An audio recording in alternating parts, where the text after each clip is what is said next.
अस्सलाम वालेकुम, बिस्मिल्लाहिर्रहमानिर्रहीम। डियर स्टूडेंट्स, क्या हाल है? होपफुली आप सब खैरियत से होंगे। मैं कुछ दिन बिज़ी था जिसकी वजह से मैं लेक्चर्स अपलोड नहीं कर सका और अब मैं कोशिश करता हूं जो आपके लेक्चर्स रहते हैं वो भी मैं अपलोड कर दूं और जो आपके क्वेश्चंस हैं उनको भी मैं आंसर करने की कोशिश करूंगा। ठीक है, सो आगे बढ़ते हैं। आज का लेक्चर नंबर 14 है और जो टॉपिक है वो है हाउ टू राइट डेली और वीकली रिपोर्ट टू क्लाइंट, यानी आपने अपने क्लाइंट को डेली या वीकली रिपोर्ट कैसे लिखनी है, इसके बारे में आज हम बात करेंगे। मैं आपको लिख के बताऊंगा भी कि कैसे आपने लिखना है। ठीक है, मैं उसकी तरफ बढ़ने से पहले ज़रा आपको ये बताऊं कि जो डेली रिपोर्ट या वीकली रिपोर्ट आप अपने क्लाइंट को देते हो इसकी कितनी अहमियत है और इससे आपको कितना फ़ायदा हो सकता है as a virtual assistant. So number 1, इसकी इम्पोर्टेंस क्या है? इम्पोर्टेंस ये है कि जनाब फॉर एग्जांपल आप क्या करते हो, डेली अपने क्लाइंट को अपडेट रखते हो, उसको बताते हो कि आज मैंने ये काम किया है और ये डेवलपमेंट्स आज हुई है और उसको बताते हो अपने क्लाइंट को कि उसके बिज़नेस के हवाले से हर न्यू अपडेट उसे देते हो। तो इससे क्या होता है कि क्लाइंट और आपके दरमियान एक रिलेशनशिप डेवलप होता है। क्लाइंट ये समझ जाएगा कि आप एक प्रोफेशनल वर्चुअल असिस्टेंट हैं और आपको चीज़ों को कैसे चलाना है ये आपको समझ है, तो वो आप पर ट्रस्ट कर सकता है। और क्लाइंट के लिए भी आसानी होती है कि जब आप डेली बेस पर आप उसे एक रिपोर्ट तैयार करके मेल करते हो तो उसका टाइम भी सेव होगा और उसे अपने बिज़नेस के बारे में भी पता होगा कि वो किस स्टेज पे उसका बिज़नेस चल रहा है। ठीक है, सो दूसरी बात क्या है, बाज़ जो वर्चुअल असिस्टेंट होते हैं वो क्या करते हैं कि वो इस चीज़ को इग्नोर करते हैं। वो तब तक कोई रिपोर्ट या कोई इन्फॉर्मेशन अपने क्लाइंट को नहीं बताते जब तक क्लाइंट पूछता नहीं है।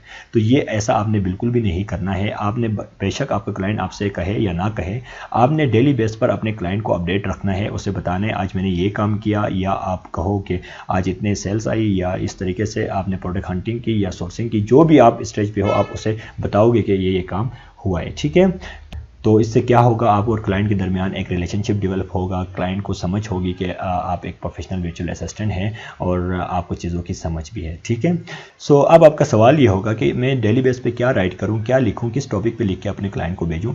तो मैं आपको एज एग्जांपल पहले एक एग्जांपल देके समझाता हूं, उसके बाद फिर मैं आपको बताता हूं कि कैसे रिपोर्ट लिखी जाती है। ठीक है, फॉर एग्जांपल किसी क्लाइंट ने आपको हायर किया है या फिर ऑलरेडी आप उसके लिए काम कर रहे हैं। तो लेट्स से आप प्रोडक्ट हंटिंग के स्टेज पर हो और आप अपने क्लाइंट के लिए क्या कर रहे हो, प्रोडक्ट हंट कर रहे हो। ठीक है, जब आप प्रोडक्ट हंट कर रहे हो तो जाहिर सी बात है क्लाइंट का कोई क्राइटेरिया भी होगा, तो आप उस पर आप एक प्रोडक्ट हंट करोगे उसके लिए। ठीक है, अब आपने क्या करना होता है, उस क्राइटेरिया को सामने रखते हुए जब आप एक प्रोडक्ट हंट करते हो तो आपको ज़रूरी नहीं है कि उसी वक्त आपको जो प्रोडक्ट आप चाहते हो वही मिल जाए, तो उसमें टाइम भी लग सकता है। तो आपने डेली बेस पे बेशक आपको प्रोडक्ट ना मिले जो आप चाहते हो उसके मुताबिक, लेकिन आपने फिर भी क्या करना है, अपने क्लाइंट को बताना है कि आज मैंने ये काम किया है जिसमें से मैंने ये प्रोडक्ट्स देखे जिनका कीवर्ड्स ये है, लेकिन मैं उन पर सेटिस्फाइड नहीं हूँ या उनका सर्च वॉल्यूम अच्छा नहीं है। इस तरीके से आप अपने क्लाइंट को बताओगे कि मैंने काम तो किया लेकिन आज प्रोडक्ट नहीं मिला, या मिल गया तो आप बताओ कि मैंने आज हमें ये प्रोडक्ट मिला जिनका कीवर्ड ये है और मैंने अभी आपके सोर्सिंग की तरफ में बढ़ रहा हूँ। इस तरीके से आपने अपने क्लाइंट को बताना होता है। ठीक है, तो अब मैं आपको ज़रा बताता हूँ कि इसको लिखना कैसा है, मैं आपको सिखाता हूँ कैसे आपने लिखना है। ठीक है, तो आपने क्या करना है, सिंपली यहाँ MS वर्ड ओपन करोगे। ओपन करने के बाद आपने क्या करना है, सबसे पहले जिस डेट पे आप रिपोर्ट देना चाहते हो उसका डेट लिखोगे। लेट्स से मैं आज राइट कर लेता हूँ, आज के डेट के ऊपर 6/6/2021। ठीक हो गया। उसके बाद आप लिखोगे टुडेज टास्क,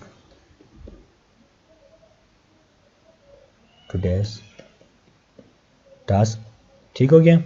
जैसे उसके बाद हम क्या करेंगे, जो टास्क हमने डेली बेस पे किया है वो लिखेंगे। लेट से मैं कहता हूँ आई हैव गॉन थ्रू। ठीक है, ये एज एग्जांपल मैं बता रहा हूँ, आपने जो काम डेली बेस पे करोगे वो आपने लिखना होता है। ठीक है, मल्टीपल प्रोडक्ट्स। ठीक है, इसी तरीके से आप लिखोगे today but found a few one potential one। ठीक है, उसके बाद आप हम कॉमेंट डाल देते हैं। मैं कहता हूँ जी कीवर्ड्स बिलो। ठीक है, ये मैंने लिख लिया। लिखने के बाद मैं नीचे क्या करता हूँ, इसको एक और बुलेट पॉइंट सेट कर लेता हूँ यहाँ पर। करने के बाद मैं उनका कीवर्ड्स बताता हूँ। मैं लेकिन लेट्स से मैं कहता हूँ आइसक्रीम स्कूप, मैंने एक प्रोडक्ट देखा था आज। नेक्स्ट फॉर एग्जांपल मैं कहता हूँ जी कार चार्जर, ठीक है। उसके बाद जो नेक्स्ट होगा मैं कहता हूँ लेट्स से एक प्रोडक्ट है जहाँ एक्सरसाइजर, ठीक है, मैंने ये भी कर लिया। उसके बाद अगर मज़ीद भी मैंने कुछ एडिशन करनी है तो मैं क्या करूँगा, यहाँ पर पॉइंट 2 लगाकर मैं कहूँगा I have asked supplier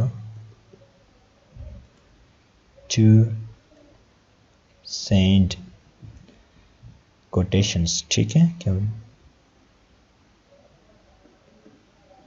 quotation of these product so we can calculate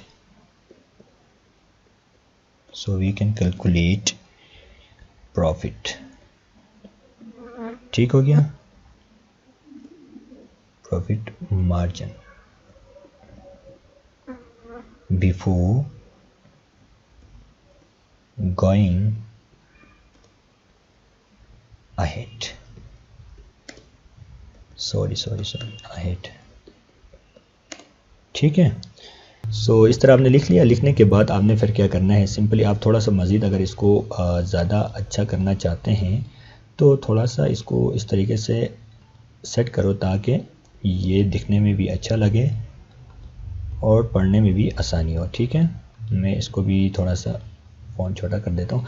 तो अब आप जैसे कि देख सकते हैं मैंने डेट मेंशन किया, टुडेस टास्क बताया, मैंने कहा कि इतने प्रोडक्ट्स में गुजरा हूँ जिनका कीवर्ड ये है, और उसके बाद मैंने सप्लायर से कांटेक्ट किया है ताकि वो हमें बता दें उनकी कोटेशंस यानी उनके प्राइस हमें बता दें।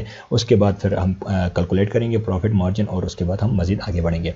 तो ये आपने राइट किया। राइट करने के बाद आपने सिंपली यहाँ पर जाना है, सेव एज जैसे लिखा हुआ है सेव एज पे क्लिक करोगे। यहाँ पर आप जहाँ करना चाहते हैं, मैं लेट से डेस्कटॉप पे करना चाहता हूँ, यहाँ पर जाकर आपने सेव एज अ PDF करना है, क्योंकि देखो एज अ PDF करोगे वो दिखने में भी अच्छा लगेगा और वो आपके लिए आसानी भी होगी जब आप उसको व्हाट्सएप या ईमेल करोगे तो, ठीक है।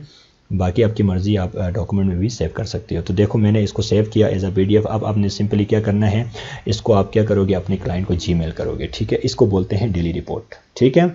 और इसमें कोई ऐसी रॉकेट साइंस नहीं है, सिंपली आपने इस तरह राइट करना है जो काम आप डेली बेस पे करोगे, ठीक है। ये तो मैंने एज एग्जांपल आपको बताया है।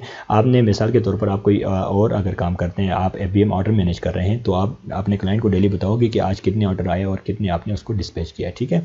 तो इस तरीके से आपने रिपोर्ट राइट करनी होती है और ये है डेली रिपोर्ट, ठीक है। तो जैसे कि आपने देख लिया, इस तरीके से हमने क्या करना होता है कि अपने क्लाइंट के लिए डेली रिपोर्ट राइट करनी है और उसको जीमेल या आप व्हाट्सएप अगर बात कर रहे हो तो व्हाट्सएप पे भी आप उसको सेंड कर सकते हैं, ठीक है।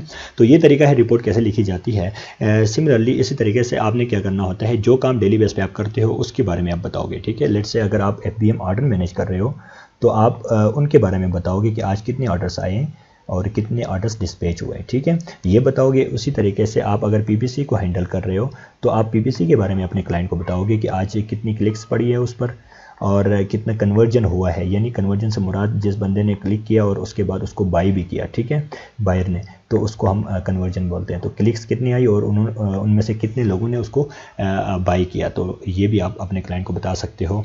और आप उसको ये भी बताओ डेली बजट ये सेट किया था, उसके ऊपर इतना कंज्यूम हुआ। तो इस तरीके से आप अपने क्लाइंट को अपडेट रख सकते हो, ठीक है।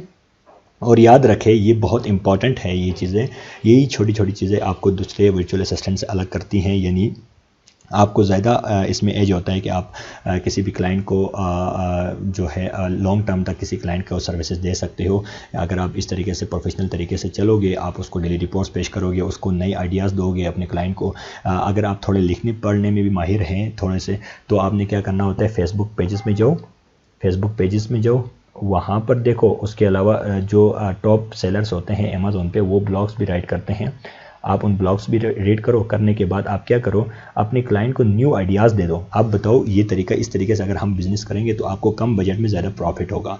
इसी तरीके से आप बताओ सोर्सिंग में अगर हम फ्रेट फॉरवर्डर को हायर करने के बजाय अगर DDP अगर मैन्युफैक्चरर से करा लें तो उसमें हमें फ़ायदा होगा। यानी ये सारा कुछ आप पे डिपेंड करता है कि आप कितनी मेहनत करते हो। तो आप अपने क्लाइंट को सजेशंस दिया करो। याद रखिए, जब आप क्लाइंट को आइडियाज़ पेश करते हो तो इससे क्लाइंट बहुत इंटरेस्ट लेता है आप में, और वो समझता है कि आप एक बहुत अच्छे समझते हो इस चीज़ को और आप प्रोफेशनल एक वर्चुअल असिस्टेंट हैं, तो उसके चांसेस होते हैं कि वो आपको लॉन्ग टर्म तक आपको अपने साथ रखें। ठीक है, तो ये काम आपने करना है, ये बहुत इंपॉर्टेंट है। ये मोस्टली जो वर्चुअल असिस्टेंट है इसको वो निगलेक्ट करते हैं, लेकिन आपने इन चीज़ों को अवलीन दर्जा देना है और ये बहुत ज़्यादा इंपॉर्टेंट है। ठीक है, उसके बाद जो नेक्स्ट थिंग है वो है डिजिटल ट्रांसफॉर्मेशन। मेरा पेज है, ये फेसबुक पेज है, आपने इसको भी लाइक करना है और फॉलो भी करना है, ताकि आपको किसी भी तरह की न्यू अपडेट हो, यहाँ पर मैं बताता होता हूँ अक्सर, तो आप उससे फ़ायदा उठा सकें। और क्योंकि हर छोटी चीज़ों पर मैं लेक्चर नहीं बना सकता, तो सम टाइम मैं वहीं पर ही आपको अपडेट कर दूँगा कि ये न्यू चेंजेस आई हैं और आप वहाँ से फ़ायदा उठा सकते हैं। ठीक है, तो इसके लिंक भी मैं डिस्क्रिप्शन में दे दूँगा, आप वहाँ से जाके भी चेक कर सकते हैं। डिजिटल ट्रांसफॉर्मेशन नाम है, बाकायदा यहाँ पर भी मैंने लिंक दिए हुए, आप देख सकते हैं।